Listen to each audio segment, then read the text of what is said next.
When I first moved into the old brick house at the edge of Mesa, Arizona, I thought I'd finally found peace. After 30 years as a firefighter, the sound of silence felt like a luxury.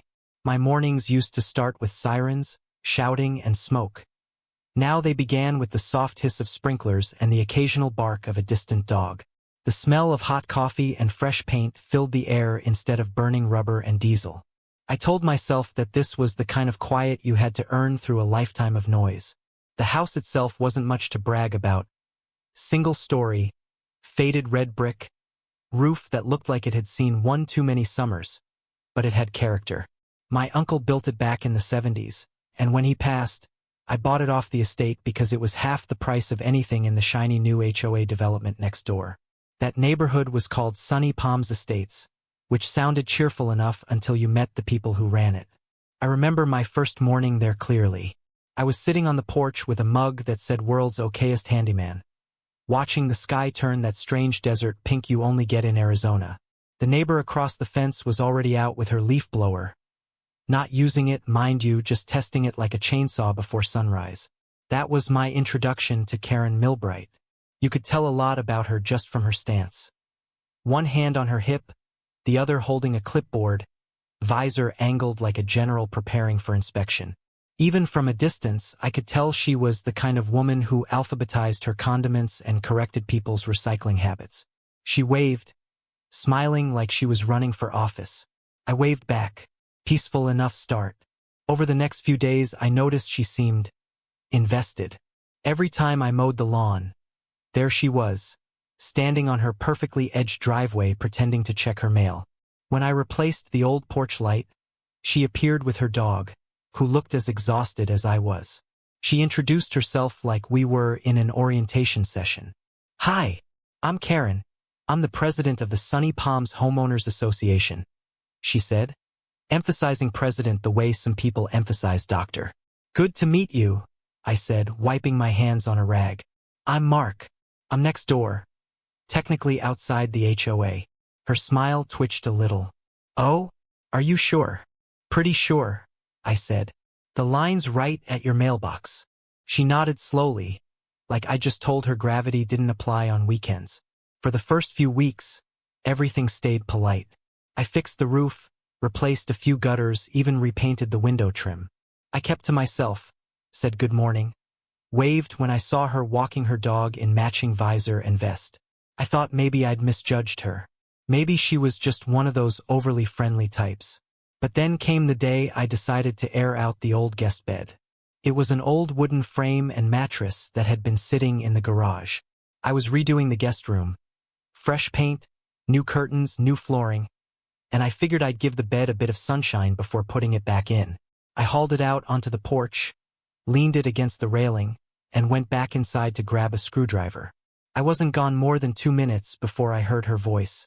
"You can't put bed here," she shouted, and I nearly dropped the screwdriver. I stepped outside, blinking in the sunlight. There she was, standing at the edge of my yard, clipboard already in hand like a sheriff about to issue a warrant. "Morning, Karen," I said. "What's that now? You can't have a bed on your porch. It's against HOA bylaws. Outdoor furniture must be weather-resistant and approved by the committee." I took a sip of my coffee, because I wasn't about to argue without caffeine. "Karen, that's good to know," I said calmly. "But this house isn't part of your HOA." Her eyes narrowed behind her sunglasses. "What do you mean, not part of the HOA? This whole neighborhood?" "Nope. The boundary line's right there by your driveway. My uncle's property was here before Sunny Palms even existed." You could practically hear the mental gears grinding. She looked down at her clipboard like she expected it to show GPS coordinates proving otherwise. "Well," she said finally, "we'll see about that." Then she marched back to her house like a general retreating to strategize. I figured that was the end of it. People get things wrong all the time. No harm done. But 2 mornings later, I opened my front door to find a bright orange envelope taped dead center. In bold letters it read, "Notice of violation. Unapproved furniture display visible from public view." The letterhead said Sunny Palms Estates HOA. It looked official, printed on glossy paper, even had the HOA logo at the top. I stood there on my porch, coffee in one hand, letter in the other, trying to decide if I should laugh or frame it. After a minute, I chose laughter. I walked to the property line, looked down the street, and there she was again, power washing her already spotless driveway, pretending not to look. I waved the letter at her. She didn't wave back. Now, I'd been around long enough to know there are two kinds of battles: the ones you fight with fire, and the ones you win by letting the other person burn out on their own. I told myself this was probably just a misunderstanding. Maybe she'd mixed up addresses. Maybe the HOA accidentally included me in their system. So I ignored it. A week later, another envelope appeared. Same color, same tone, this time taped to my door at an angle, which bothered me more than the letter itself. It accused me of non-compliance with neighborhood standards and warned that repeat violations could lead to fines or enforcement measures. I had to admire the creativity of enforcement measures. Sounded like something out of a spy movie. I still didn't respond. I did, however, start to notice the pattern. Every time I left for Home Depot or came back from the grocery store, Karen would be there, always pretending to trim her roses, always just happening to be outside. The third envelope came the following week, this one in red ink. Final warning. Failure to comply will result in board action. I read it twice, then looked around. My porch was spotless, lawn trimmed, mailbox standing straight. The bed had been back inside for days. Whatever her problem was, it wasn't about a bed anymore. It was about control. I sat down in my rocking chair and laughed again. Because what else could I do? Here I was, a grown man being threatened with board action by a woman with 3 clipboards and a vendetta against furniture. That night, my friend Rick from down the street stopped by. Rick was a retired mailman with opinions about everything. I showed him the letters. He whistled. "Buddy," he said, "I've seen some weird things in my career, but I've never seen someone try to ticket a house they don't own." "Yeah, well," I said, "she seems determined. Maybe you should move the bed inside," he joked. "Already did," I said. "Then you're doomed," he grinned. Now it's about the principle. He was right. I could feel it in my bones. This wasn't going away. Sure enough, 2 days later, I walked outside to find a fresh envelope taped to my mailbox. But this one was different. Instead of the HOA logo, it had been handwritten in block letters. "Stop mocking our community standards. We are watching." I turned it over, looked for a signature. Nothing. Just that threat written in the kind of penmanship that screamed, tight handwriting, tighter personality. That was the moment something shifted in me. I wasn't angry, not yet. I was fascinated. There's a strange curiosity that comes over you when someone tries to control something that isn't theirs. It's like watching a bird try to command the wind. I went inside, poured another cup of coffee, sat at my kitchen table, and stared at the latest letter. It was absurd. But absurdity, I've learned, is best handled with patience and paperwork. Outside, the sun was setting, turning the sky a dusty gold. The street was quiet except for the distant hum of an air conditioner and the occasional creak of a mailbox closing. I could see Karen's house through the blinds, the porch light flicking on right at 6 p.m., like clockwork. She was probably organizing her next letter right then, measuring my lawn through binoculars or cross-referencing satellite images. I leaned back in my chair and smiled. I didn't know exactly how, but something inside told me this little bed incident wasn't over. Not by a long shot. That last envelope sat on my table for days. I didn't throw it away. I kept it there as a reminder, a bright orange symbol of how ridiculous things could get when people confuse authority with ownership. And if I'd known just how far she was willing to go, I might have laughed even harder that night. Because that letter, the one about the bed, was only the beginning. That letter changed everything. The morning after that last orange envelope, I thought maybe, just maybe, Karen had gotten it out of her system. I'd aired the bed, put it away, kept my porch neat. Surely she'd move on to policing mailbox heights or the color of someone else's flower pots. But no. When you give a rule addict a taste of power, it's like handing a raccoon a shiny object. They're never letting go. It started with the noise complaint. Saturday afternoon, 6:30 p.m. Sun still up, grill going, Springsteen on the Bluetooth speaker. I had a couple of my old firehouse buddies over, guys I'd known for decades, men who'd seen worse than HOA bylaws.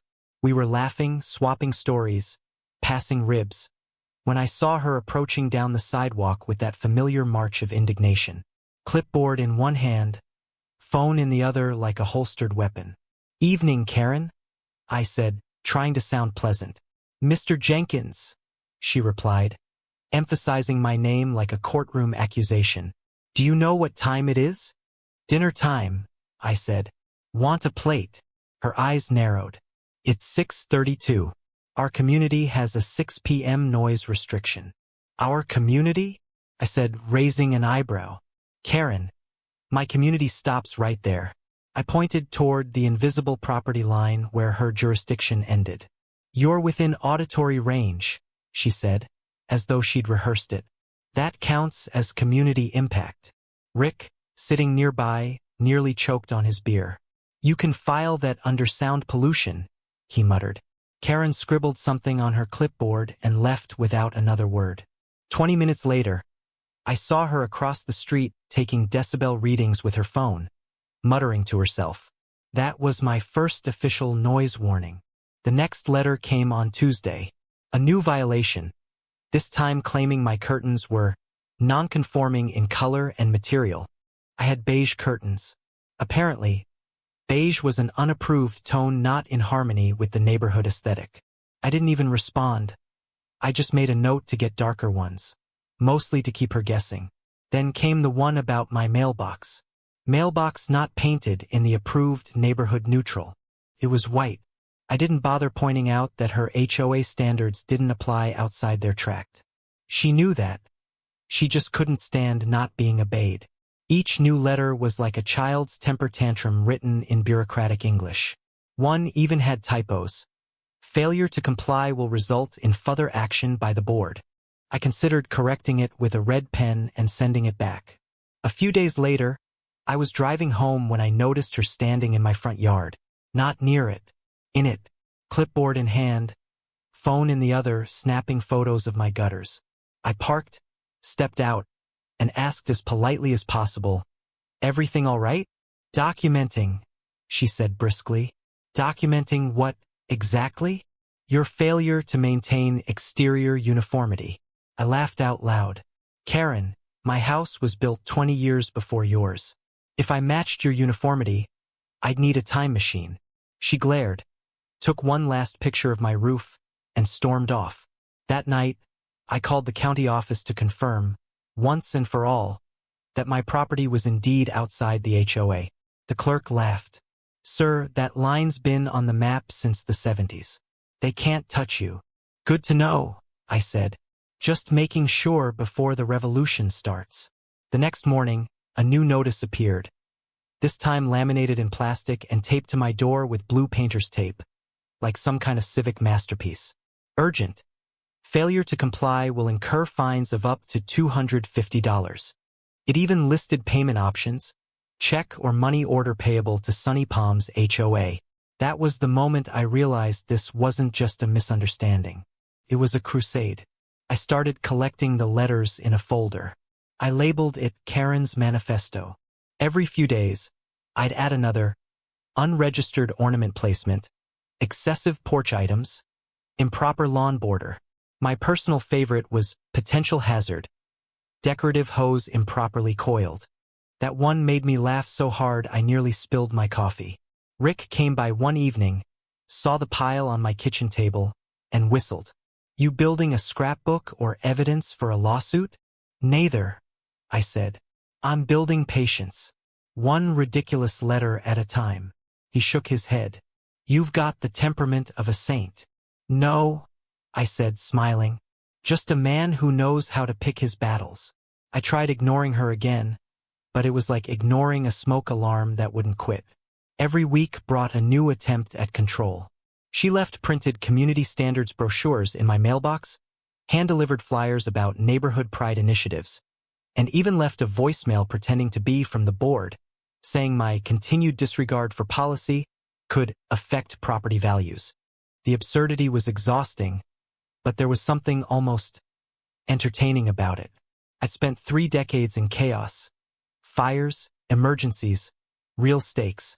This was theater. A suburban soap opera with a cast of one woman and her clipboard. Still, there was one incident that nearly pushed me past humor. One morning, I came outside to find my garbage cans had been dragged halfway down the street. Attached to them was a bright orange note. Trash visibility infraction. Must be stored out of view from road. I looked around. No other cans had notes. Just mine. I laughed, then muttered to myself, "All right, Karen, message received." I rolled them back up the driveway, folded the note, and stuck it on my fridge next to my grocery list. The real kicker came the following week. I was heading home when I noticed a small crowd gathered near my front lawn. Maybe 6 or 7 neighbors, all whispering and pointing. As I got closer, I saw what they were staring at. A bright yellow sign staked into the grass. It read, "Notice.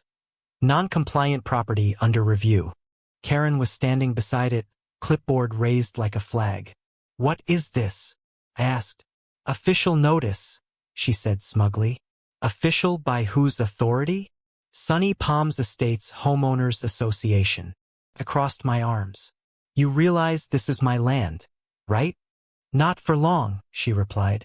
"We're petitioning to annex your parcel into the HOA for consistency." I almost admired the boldness. "Annex? Like I'm a foreign country." She didn't flinch. "You're the only house disrupting the neighborhood aesthetic. It's a matter of community unity." Rick happened to be walking by just then, carrying a bag of dog food. He stopped, looked at the sign, looked at her and said, "Lady, you can't just invade a property with paperwork." Karen's lips tightened. "This is a lawful initiative." Rick chuckled. "Sure it is. And I'm the mayor of the cul-de-sac." I pulled the sign from the ground, handed it to her and said calmly, "You're trespassing. Don't come onto my lawn again." She snatched it back, muttered something about non-compliant attitudes, and stormed off.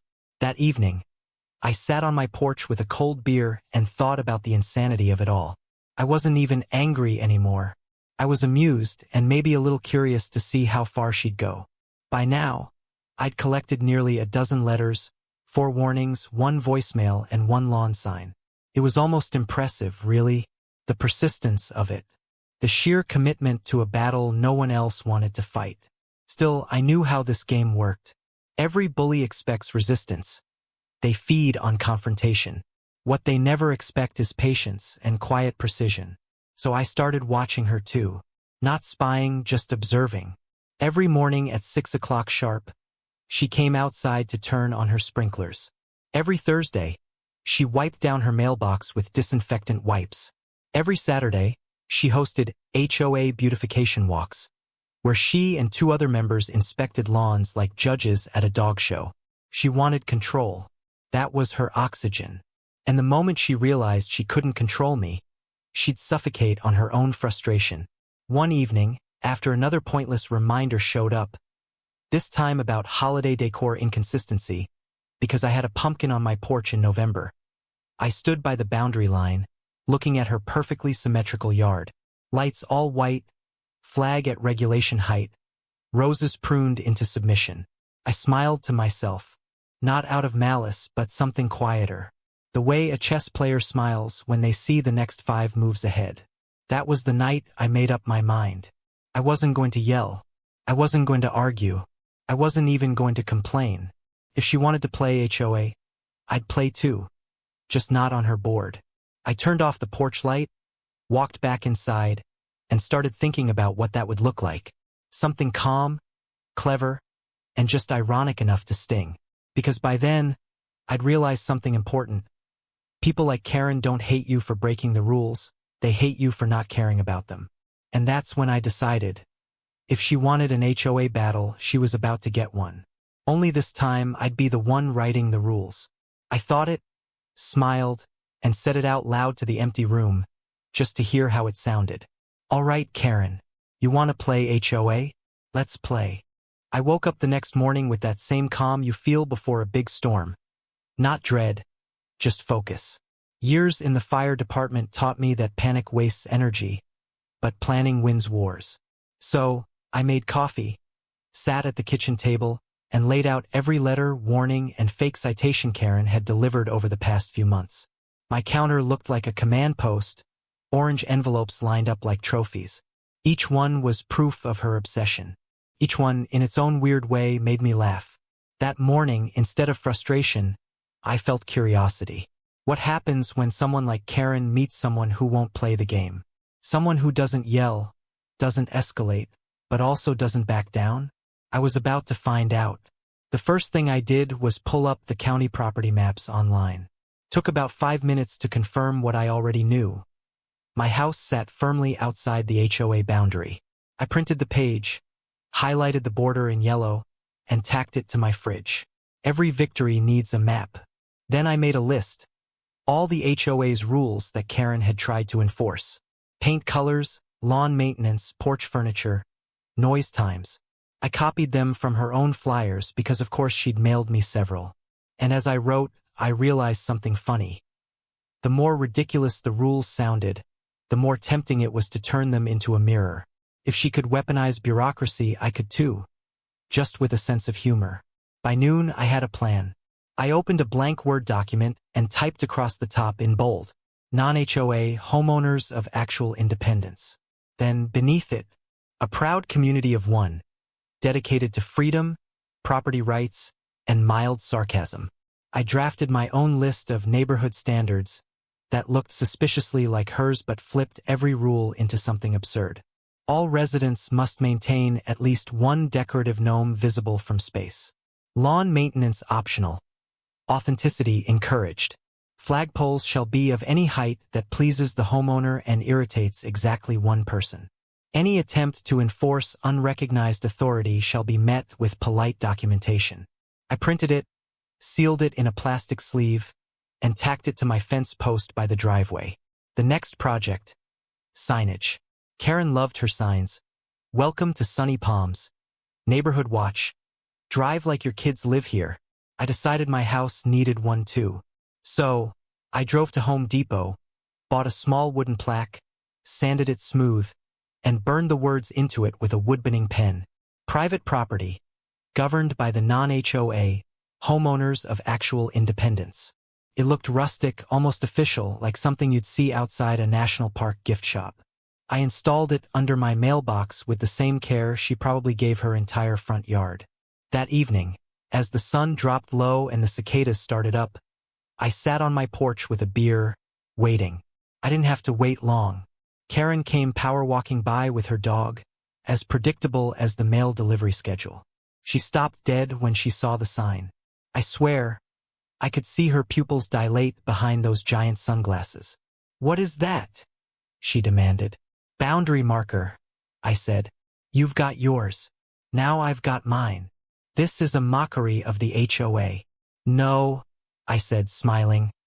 "This is freedom of property expression."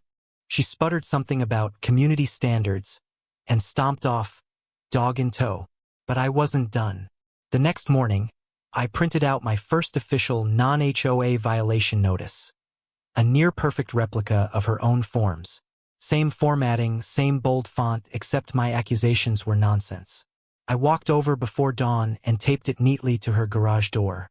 Non-HOA notice of violation. Your flagpole exceeds approved flap frequency under variable wind conditions. Please ensure compliance with non-HOA tranquility standards. I signed it, Mark Jenkins, non-HOA compliance officer, acting president, by unanimous vote. By noon, she was pacing her driveway like a cat on caffeine. I watched from my porch as she peeled it off, reread it, then looked around like the entire street was conspiring against her. That afternoon, my phone buzzed. Unknown number. I answered anyway. "Mr. Jenkins," she said, voice sharp as glass. "This isn't funny. It's technically legal parody," I said. "You're harassing me." "Karen," I replied calmly. "You've taped 7 letters to my door, fined me twice for furniture, and held a meeting to annex my property. I'm simply participating in local governance." Silence. Then the click of her hanging up. Later that week, I expanded my campaign. I drafted a second notice. Mailbox font inconsistent with neighborhood tranquility.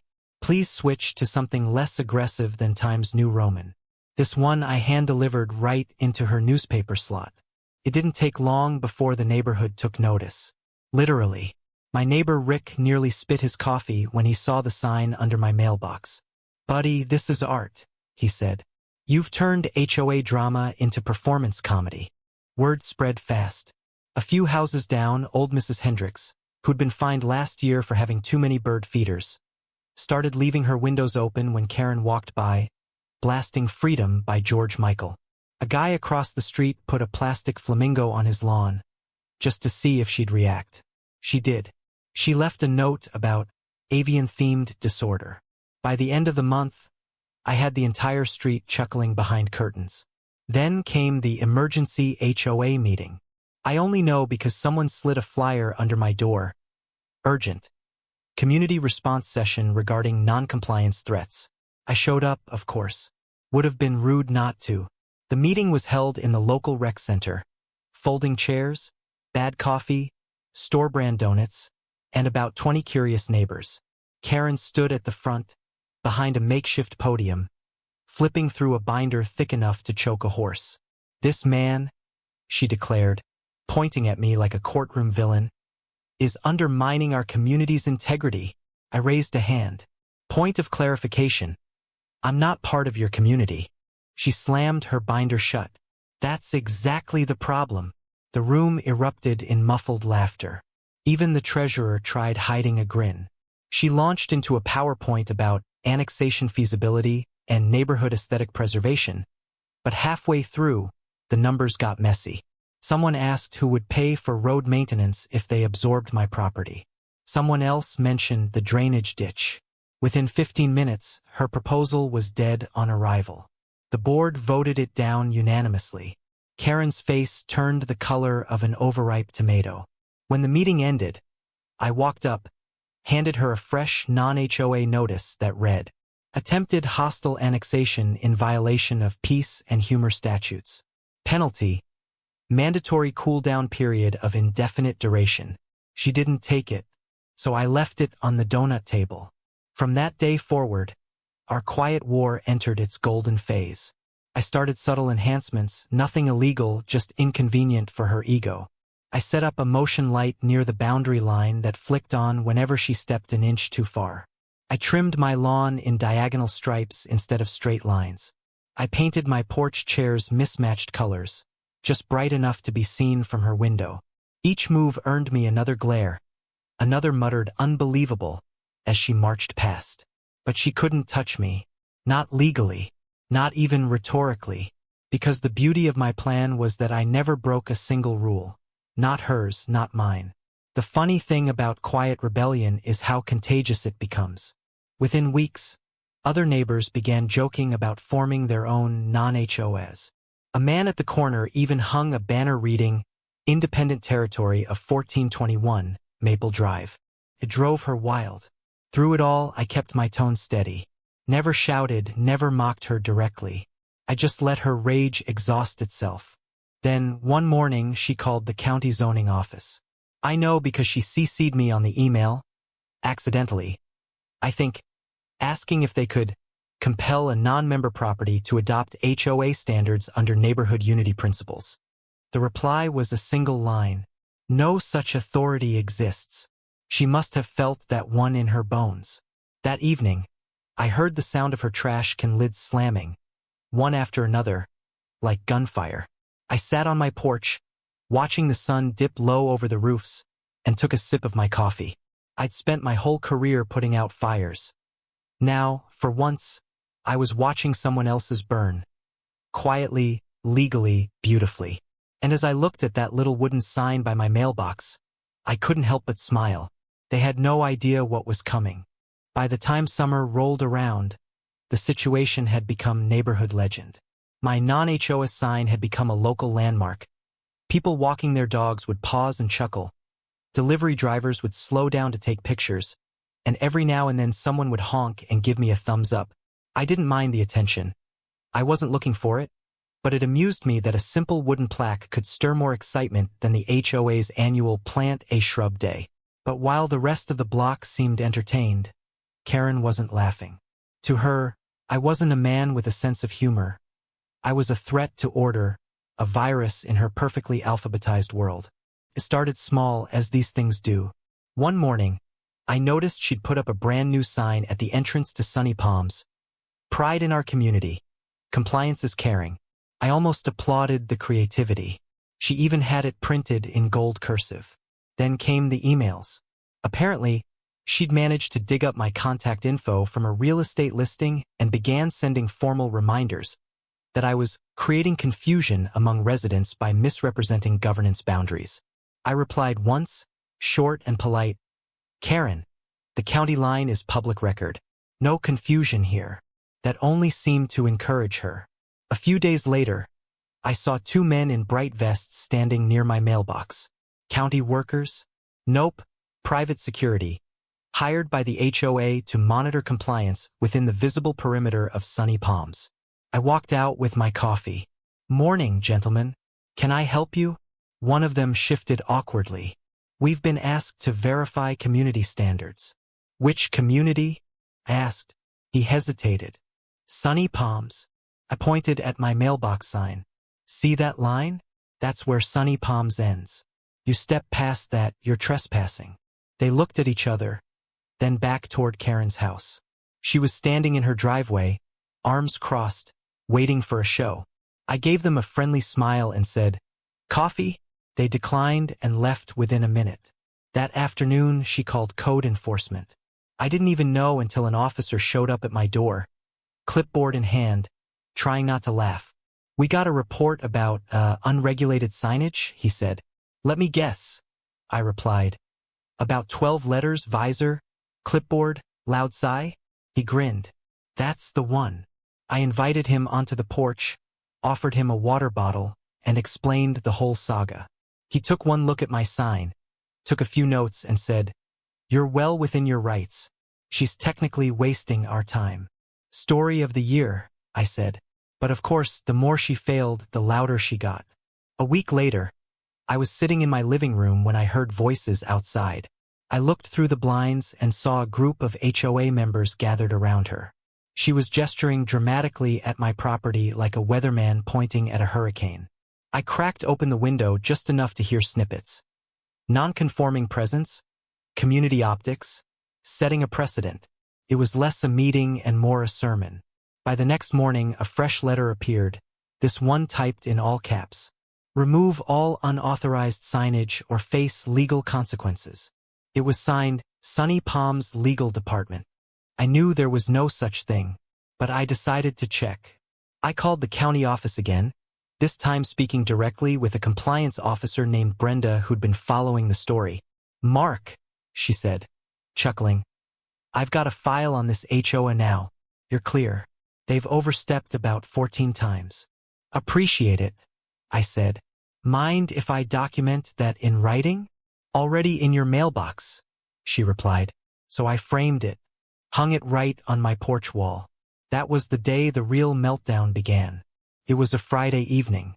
Warm breeze, the sound of sprinklers, that kind of golden light that makes everything feel slower. I was watering my lawn when a black SUV pulled up. Out stepped a man in a suit and tie, holding a manila folder. Behind him, of course, was Karen, practically vibrating with anticipation. "Mr. Jenkins," the man said, "I'm representing Sunny Palms Estates. Are you now?" "Yes, sir. We've received multiple complaints regarding your conduct toward the HOA and certain displays." I smiled. "You mean the sign that tells people I'm not in your HOA?" He cleared his throat. "There's also the matter of public ridicule." "Ah," I said, "you're referring to my exercising of free speech." I offered to show him my documentation, the county map, the letter from Brenda, the property deed. He barely looked before muttering, "Well, this seems clear enough." He turned to Karen and said quietly, "Ma'am, he's not under your authority." Her voice rose an octave. "That can't be. He's inside our neighborhood line." The man shook his head. Legally, he's not. She looked at me like I'd stolen her crown. This isn't over. Oh, I'm counting on it, I said. That night, someone posted the exchange online. Turns out one of the teenagers down the street had filmed the whole thing from his front yard. The clip was titled, "HOA Lady Loses It Over Neighbor's Freedom Sign." Within a week, it had 500,000 views. Comments flooded in. People from all over sharing their own HOA horror stories, laughing about Boundary of Freedom guy. Someone even made a remix video with patriotic music. I would have felt bad if it weren't for the next stunt. The following Tuesday, another officer showed up, this time a deputy sheriff. Got a report about an unlicensed construction project, he said, looking confused. Supposedly you're running a furniture business from your porch? I sighed. That would be my illegal bed. He raised an eyebrow. Long story, I said. He chuckled, glanced around and said, "You're good, sir. Just maybe keep your bed off the lawn." "I'll try my best, officer." By now, I'd stopped being surprised. Karen was cycling through every agency she could think of. She even called animal control once because my lawn attracted birds. The absurdity peaked the next weekend. I was mowing my lawn when I noticed a dozen folding chairs arranged on her driveway. She'd organized what she called a special emergency community session. Handwritten sign, clipboards, the works. Only 2 people showed up. A neighbor who thought it was a garage sale and her husband, who looked like he'd rather be anywhere else. From across the street, I could hear her lecturing them about neighborhood discipline and external threats. Her husband nodded absent-mindedly, scrolling through his phone. The other guy left after 10 minutes. By that point, even the other HOA members had grown tired of the drama. I overheard one saying, "She's making us all look ridiculous." But Karen wasn't backing down. The next morning, another envelope appeared on my porch, this time with a bright red stamp. Final warning. Inside, written in all caps and underlined 3 times, it read, "Remove your bed, sign, an attitude immediately or face legal consequences." I laughed so hard I had to sit down. She'd finally turned my existence into a triple offense. Bed, sign, and attitude. That was her holy trinity of outrage. And right then, I decided it was time to stop being reactive. Time to make it official. I took all her letters, every one of them, and organized them neatly into a binder labeled Sunny Palms Unauthorized Communications. Then I wrote a short statement documenting each incident and submitted it to the county's homeowner regulation office. Not as a complaint, but as a request for clarification. I attached photos of every fake notice she'd posted and copies of her typed legal letters. 2 weeks later, I got a response. The county had opened an investigation into Sunny Palms Estates HOA for harassment and fraudulent documentation. When I read that line, I just smiled. The next morning, Karen got a letter of her own, from the county this time. I know because she opened it on her porch, and I could practically see the color drain from her face. She shouted something to her husband, ran inside, then came out minutes later waving the paper in the air like it was on fire. That night, I heard shouting from her house, words like fine, hearing, and how could this happen? Echoing through the quiet street. And that's when I realized the war was over.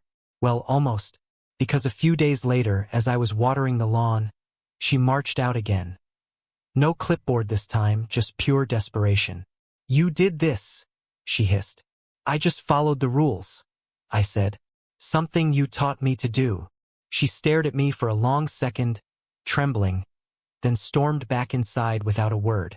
As I watched her disappear behind her perfectly trimmed hedges, I couldn't help but think how poetic it was. She'd built her whole kingdom on control, and now the very rules she loved were the ones that turned on her. That's when my phone buzzed. A message from Brenda at the county office. "Mark, we've officially fined the HOA for falsified reports. You'll receive documentation soon." I grinned. The calm kind of grin that comes from knowing justice doesn't need volume, it just needs time. And as I leaned back in my porch chair, the same one that started all of this, I couldn't help but laugh quietly to myself. "At this point," I said out loud, "I've got to ask, Have you ever dealt with an HOA like this? Drop your story in the comments. Hit subscribe if you love poetic justice. And let's see how many of us have survived HOA brutality. I took another sip of coffee, eyes fixed on Karen's house. Because deep down, I knew it wasn't quite finished. There was still one letter left to arrive. The one that would change everything again. The day the county officer arrived, it was already shaping up to be one of those perfect desert mornings. Bright sun, crisp air, birds loud enough to drown out regret. I was in my garage tightening a hinge when I heard the tires crunch on gravel and the sound of a door closing. I looked up, expecting another delivery or maybe Rick dropping by. But no, it was a white county vehicle, complete with the seal on the side. Out stepped a man in khakis and mirrored sunglasses, clipboard in hand. Behind him, across the street, Karen stood on her porch, arms folded, trying her best to look confident. She failed spectacularly. "Morning, sir," the officer said, walking up the driveway. "You Mark Jenkins?" "That's me," I said, wiping my hands on a rag. "Don't tell me someone filed another complaint about my porch furniture." He smiled. "Actually, sir, I'm here to follow up on some paperwork you submitted. The harassment documentation." "Oh," I said. "That." He flipped a few pages, then nodded toward Karen's house. "We've reviewed everything. Seems like your neighbor's HOA has been submitting a number of creative reports. Falsified forms, fake legal warnings. The county takes that kind of thing seriously." Across the street, I could see Karen stiffen. She was pretending to sweep her porch but was obviously listening. "So," I said, "what happens now?" "Well," the officer said, adjusting his glasses. "The HOA's being fined for misuse of county channels and falsified documentation. Nothing you need to worry about. You're in the clear." "That's good to hear." He gave a short laugh. "To be honest, it's the first time I've seen an HOA try to annex private property. They must really want you." "Guess I'm irresistible," I said dryly. He chuckled again, then lowered his voice. "You handled this the right way, Mr. Jenkins. Most people get angry or sue. You just documented everything. Paperwork beats yelling every time." "I used to fight fires," I said. "I learned that some things burn out faster if you just stop feeding them." He smiled. "Well, looks like this fire's out." As he got back in his vehicle, I turned to find Karen marching down the sidewalk, face flushed, eyes wide with fury. Her husband lingered on the porch behind her, pretending to adjust a wind chime. "This is harassment," she snapped before she was even halfway across the street. "Funny," I said. "That's exactly what the county thought. You had no right to go behind the HOA's back like that." "Karen," I said calmly, "I didn't go behind your back. I went above it." That line hit her like a gust of wind. For a moment, she just stared, mouth open, caught somewhere between disbelief and outrage. Then she spun on her heel and stormed back to her house without another word. I thought that might finally be the end of it. But as it turns out, poetic justice likes to take its time, like a slow sunrise. 2 days later, the whole street buzzed with gossip. The HOA board had received official notice of their fine, $2,000, payable to the county. There was even talk of a procedural review of leadership, which was bureaucratic speak for Karen's getting benched. I learned this not from gossip, but from an unexpected visitor.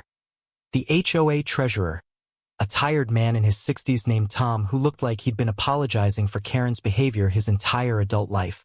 "Mr. Jenkins," he said when I opened the door, "I just wanted to personally apologize on behalf of the board. Things got out of hand." "That's one way to put it," I said. Karen, she overstepped.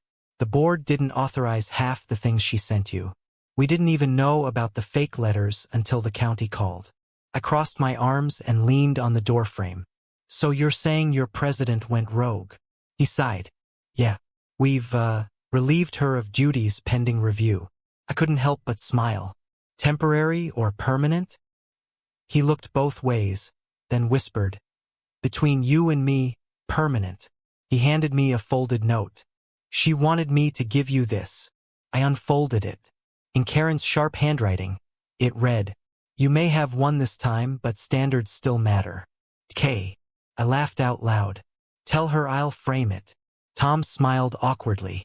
"If it's any consolation, the board voted not to pursue annexation again. We're dropping the whole matter. You're free to enjoy your property without interference." "I was already doing that," I said. "But I appreciate the gesture." He nodded and left, shoulders lighter than when he came. For a few weeks, life went back to normal. The air seemed quieter. The mail came without surprise notes. Even the sprinklers sounded more peaceful. I'd sit on the porch in the evenings, sipping coffee, watching the sunset bleed into the horizon. The old guest bed, the offending piece of furniture that started it all, had found a new life as a porch swing. I built it myself, stained it deep cedar, and hung it from the rafters. Every time I rocked in it, I thought about how that one harmless bed had caused a suburban revolution. Rick dropped by one evening, leaning on the porch railing with a grin. "Heard the county fined him. That true?" "Yup. $2,000. Yup." He laughed so hard he nearly dropped his beer. "You know, I've lived here 20 years, and I've never seen someone beat the HOA without moving away. Guess there's a first time for everything," I said. He looked at the swing.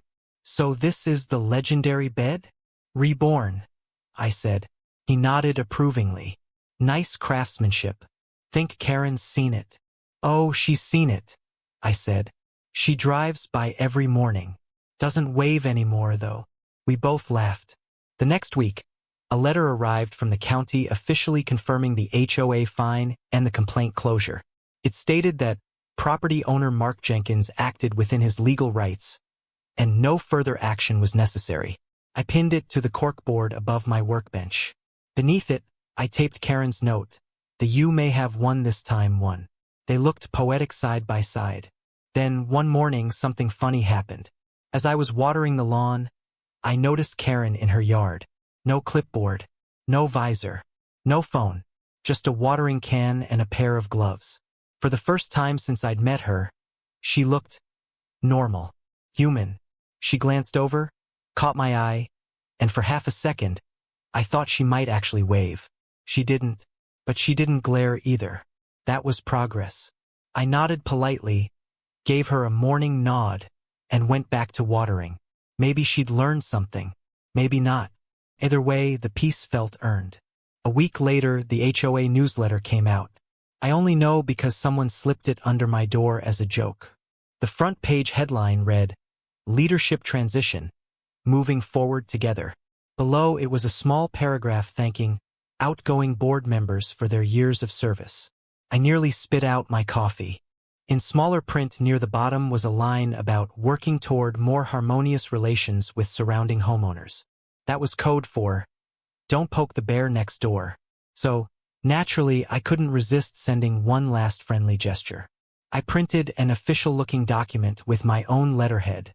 Non-HOA Notice of Leadership Relief. We commend former HOA President Karen Milbright for her years of unsolicited service and wish her luck in future non-governing endeavors.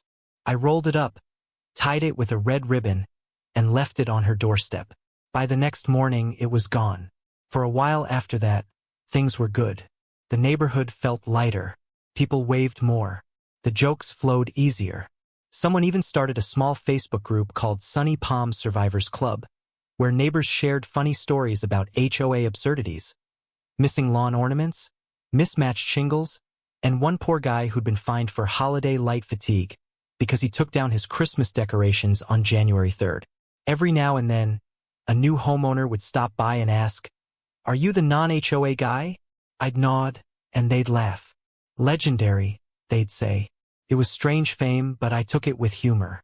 One evening, as the sky turned purple and the crickets began their nightly chatter, I sat in that porch swing and thought about how it all started, with one bed, one rule, and one woman who couldn't stand losing control. Justice hadn't come with fireworks or shouting. It had come with paperwork, patience, and a well-timed smile. I looked at the street, calm again, and said quietly to myself, "Sometimes the best revenge is just living well." Under your own roof, under your own rules. Then I leaned back, letting the swing creak gently beneath me, and laughed. Because even though the HOA had lost, the funniest part was, they still had to drive by my house every day and see that sign, weathered but firm, boundary of freedom, HOA ends here. It was poetic, really, the kind of ending you couldn't script better if you tried. And for the first time in months, I felt something I hadn't felt since the day I moved in. Quiet. Real quiet. The kind that doesn't just fill your ears, but your bones. The bed had started a war. But in the end, it had also built a swing. And maybe, just maybe, that's what poetic justice sounds like. Would creaking gently in the breeze, a man smiling at his own peace, and the faint, defeated hum of a lawnmower next door. A few weeks after the storm settled, the neighborhood began to feel almost normal again. The air seemed softer somehow, lighter. No more notes taped to my door, no more fake fines fluttering in the wind, and no more surprise inspections from the HOA's self-appointed queen. Life had gone back to what I'd wanted from the beginning: quiet, steady, simple. Most mornings started the same way. I'd wake up to sunlight spilling through the kitchen blinds, brew a pot of coffee, and sit on the porch swing. The same one made from that illegal bed. The wood creaked gently, the air smelled faintly of sawdust and rain, and the hum of sprinklers filled the silence like white noise. Rick would sometimes wander over with his mug, still wearing his slippers, and we'd sit there watching the street wake up. Delivery trucks, joggers, the neighbor's golden retriever making his daily rounds. It was peaceful in a way that felt earned. But every piece has its echoes. Even without her clipboards or letters, Karen's presence still hung over sunny palms like a faint perfume of disinfectant and self-righteousness. People whispered about her at the mailbox cluster or during trash day gatherings. Someone said she'd stepped down from all community duties to focus on self-care. Someone else swore she was writing a book about suburban unity. Personally, I figured she was just regrouping, trying to find another way to control what couldn't be controlled. One evening, I saw her again. I was trimming the hedges when she came out to water her roses. No sunglasses, no clipboard, just a plain t-shirt and jeans. She looked a human. Tired, maybe.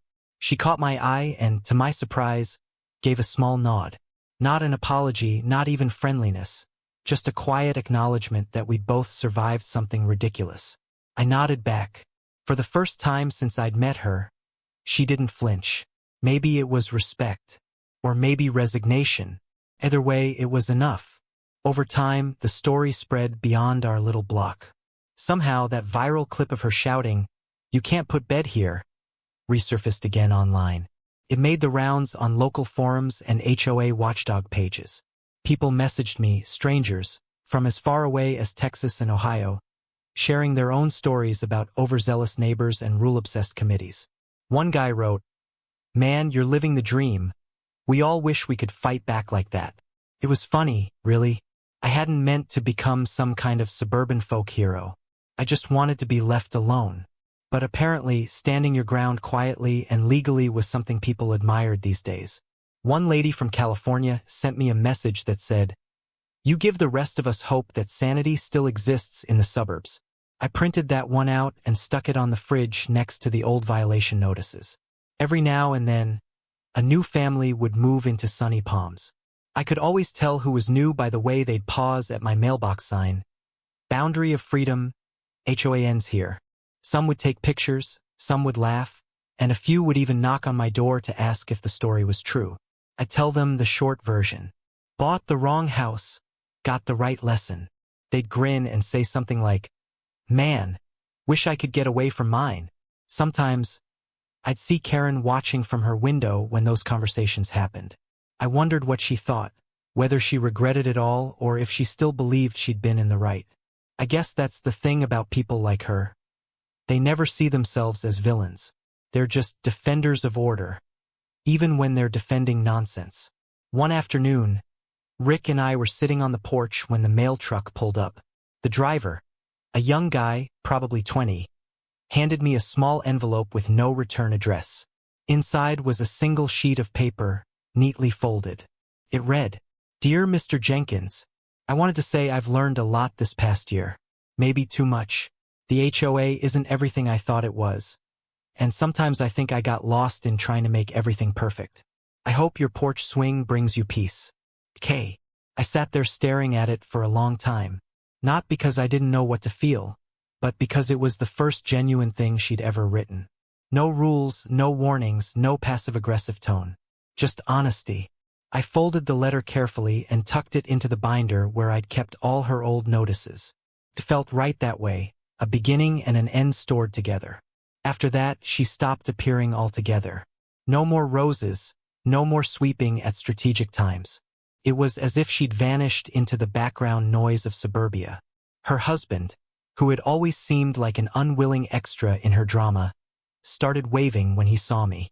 Once, he even shouted, "Nice weather," across the street. It was progress. The HOA, now under new leadership, mellowed out considerably. The new president was a retired teacher named Linda who thought rules should make sense, or at least not ruin your Saturday. Under her, fines dropped, meetings turned into potlucks, and the community newsletter started including jokes instead of threats. One night, they even invited me to a neighborhood appreciation dinner. I didn't plan to go, figured my invitation was more symbolic than sincere, but Rick convinced me. "Come on," he said. "Let 'em see the man who tamed the dragon." So I went. It was held in the same rec center where Karen had once declared me an external threat. This time, there were fairy lights, barbecue trays, and people laughing freely instead of whispering. Linda gave a small speech about lessons learned and building a better community. Then she raised her glass and said, "And here's to Mark Jenkins, for teaching us that boundaries matter, both legally and neighborly." Everyone clapped. I stood there awkwardly, feeling both amused and humbled. Afterward, people came up to shake my hand, thank me, or share their own petty HOA battles. One woman whispered, "You're kind of a legend." I told her legends were usually dead and I still had a mortgage, but I appreciated the thought. When I got home that night, I sat on my porch swing and thought about how something so ridiculous, a bed, a boundary line, and a woman with too much free time had turned into something meaningful. It wasn't about winning anymore. It was about finding peace in a place where everyone's trying to control it. A few months later, a new couple moved into Karen's old house. Nice folks, mid-30s, just had a baby. They introduced themselves right away, asked normal neighbor questions like, "When's trash pickup?" and "Does that raccoon come back every night?" Not once did they mention the HOA. The first weekend, I helped them fix a leaky faucet. The husband laughed and said, "I heard the last owner was a little intense." I just smiled and said, "You could say that." Now, every evening, when the sun dips behind the rooftops, I sit on that porch swing with a cup of coffee and listen to the sounds of a neighborhood that's finally, mercifully, calm. The kids play, the dogs bark, sprinklers click in rhythm, and nobody's taking pictures of anyone's mailbox. Funny thing is, I don't even think about the HOA anymore. Not really. The binder of letters sits on a shelf in my garage, collecting dust. Sometimes I pull it out just to remind myself how absurd life can get when people forget to laugh. And maybe that's the moral if there has to be one. You can't control other people's need for control. You can't argue logic with someone whose entire personality is a rulebook. But you can outlast them with patience, humor, and a well-timed wink. Because in the end, the best revenge isn't proving them wrong. It's living right next door peacefully while they run out of energy trying to fix what isn't broken. The other day, I saw Linda walking her dog and she stopped to chat. "You know," she said, "the HOA meetings are kind of boring now." "Good," I said. "That's how you know they're healthy." She laughed. "We should hang your sign in the clubhouse. A reminder." I shook my head. "Let it stay where it is. It belongs right there, at the edge of reason." She laughed again, and for the first time I realized I genuinely liked my neighborhood. Before going inside that night, I looked once more at the little wooden plaque under my mailbox. The letters were fading now, worn by sun and rain, but still perfectly readable. "Boundary of freedom, HOA ends here." It had started as a joke, but over time it had turned into something else, A line between control and calm, between absurdity and humor, between the kind of life you endure and the kind you enjoy. And as I sat back down on the swing, the desert air cooling with the evening, I thought of how fitting it all was. A bed that started a war, a sign that ended one, and a story that, somehow, turned a battle over nonsense into a lesson about dignity. So, if your HOA ever sends you a letter like mine, remember this: you can't control the petty, but you can outsmart it. Because sometimes the quietest man on the block ends up making the loudest point of all.